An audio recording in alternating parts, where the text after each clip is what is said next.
নমস্কার বন্ধুরা, মনীষার হিসেলে আপনাদের সবাইকে স্বাগত। আজ আপনাদের সাথে শেয়ার করব সয়া চিলির রেসিপি। রেসিপিটি অত্যন্ত সহজ এবং সুস্বাদু একটি রেসিপি। এই সয়াবিন চিলির রেসিপিটি আপনারা ভাত, রুটি, পরোটা, ফ্রাইড রাইস ইত্যাদির সাথে সার্ভ করতে পারেন।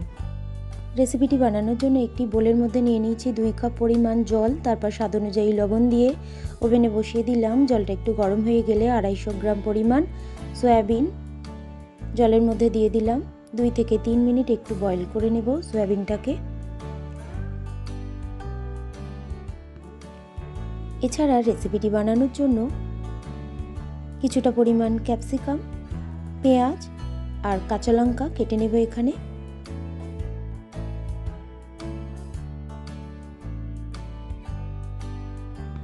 ক্যাপসিকামটাকে এইভাবে একটু চওড়া করে কেটে নিয়েছি।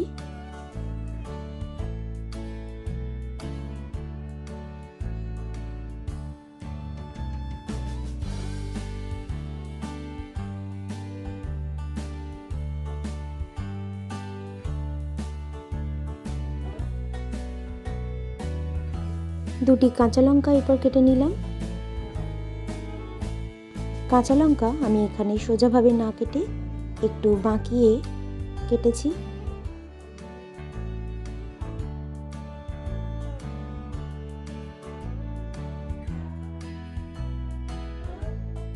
পেঁয়াজটাকে আমি এখানে একটু অন্যভাবে কেটেছি, যাতে পেঁয়াজের পাপড়িগুলো সহজেই খুলে যায়, একটা একটা করে না বের করে নিতে হয়। আপনারা যদি এইভাবে পেঁয়াজটাকে কেটে নেন তাহলে খুব সহজে এবং তাড়াতাড়ি পেঁয়াজটাকে কেটে নিতে পারবেন।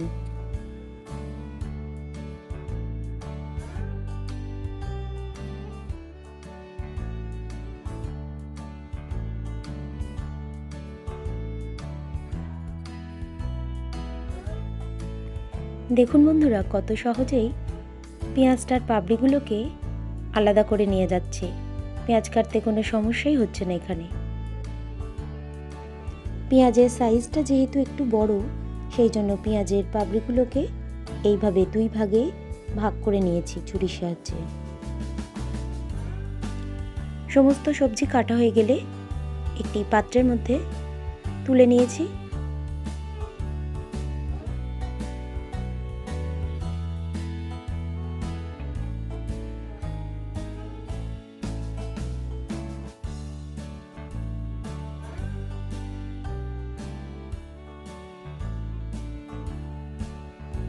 অন্যদিকে সয়াবিনটাকে সিদ্ধ করে নেওয়ার পর এইভাবে হাতের সাহায্যে ভালোভাবে চেপে বা প্রেস করে সয়াবিনের ভিতরে সমস্ত জল বের করে দিতে হবে।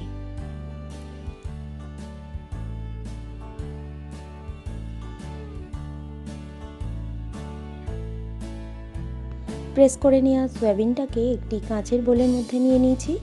তারপর স্বাদ অনুযায়ী লবণ যুক্ত করলাম।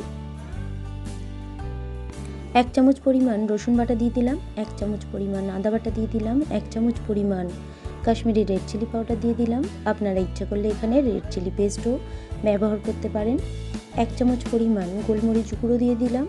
এবার হাত দিয়ে ভালোভাবে সয়াবিনের সাথে সমস্ত উপকরণকে মাখিয়ে নিয়েছি।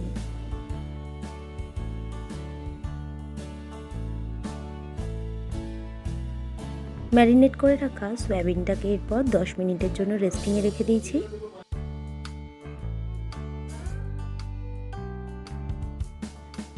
এরপর যুক্ত করলাম 3 চামচ পরিমাণ কর্নফ্লাওয়ার, 2 চামচ পরিমাণ ময়দা।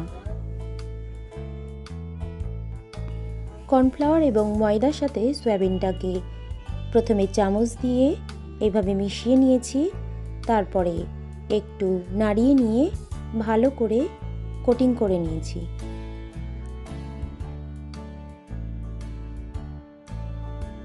সয়াবিনটাকে ফ্রাই করার আগে আবারও হাত দিয়ে এইভাবে মেখে নিয়েছি, যাতে খুব ভালো করে কোটিংটা তৈরি হয়ে যায়। একটি কড়াই নিয়ে নিয়েছি। কড়াইয়ের মধ্যে দিয়ে দিয়েছি 200 গ্রাম পরিমাণ সাদা তেল। তেলটা একটু গরম হয়ে গেলে কোটিং করে রাখা সয়াবিনগুলোকে এভাবে ভেজে নিয়েছি।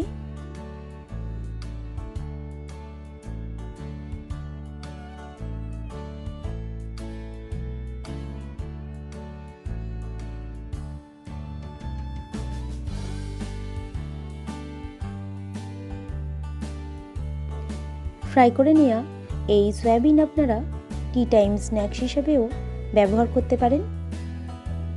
একবার এইভাবে সয়াবিন ফ্রাই করে দেখবেন, চায়ের সাথে খেতে খুবই মজার লাগে।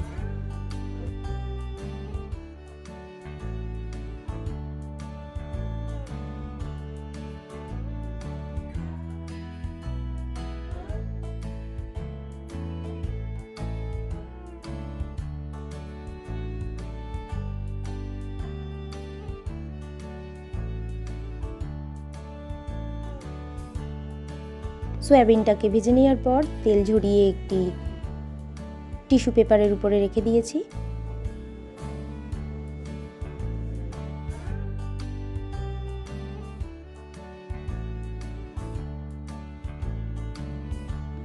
সয়াবিনটাকে যে তেলের মধ্যে ফ্রাই করেছিলাম সেই তেলটাকেই এখানে রান্নার কাজে ব্যবহার করেছি। প্রথমে দিয়ে দিয়েছি 1 চামচ পরিমাণ রসুন কুচানো, 1 চামচ পরিমাণ আদা বাটা দিয়ে দিলাম,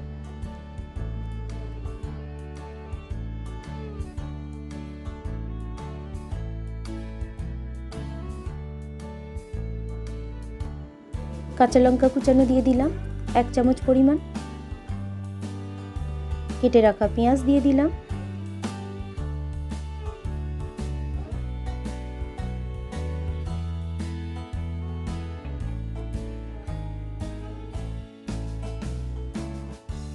পেঁয়াজটাকে একটু ভেজে নেওয়ার পর কেটে রাখা ক্যাপসিকাম দিয়ে দিলাম,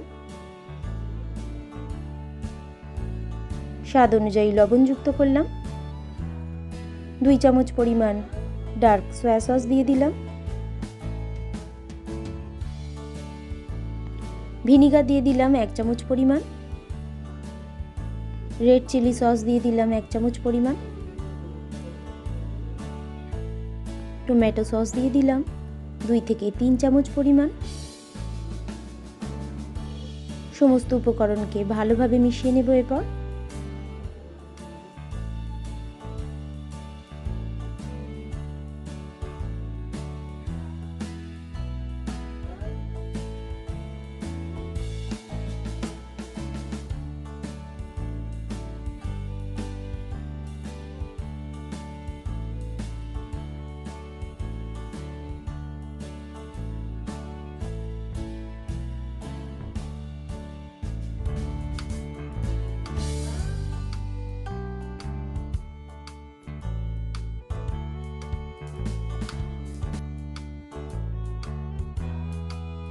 গ্রেভিটা একটু ফুটে উঠলে এর মধ্যে দিয়ে দিলাম ফ্রাই করে রাখা সয়াবিনগুলোকে।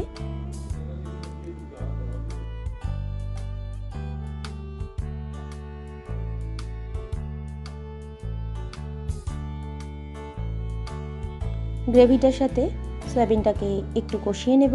এরপর 1 কাপ পরিমাণ জল যুক্ত করলাম। এরপর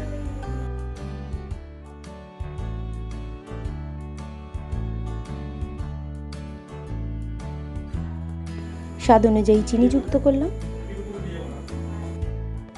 গ্রেভিটাকে গাঢ় করার জন্য 1 চামচ পরিমাণ কর্নফ্লাওয়ার একটু জলে গুলে নিয়ে দিয়ে দিলাম। এরপর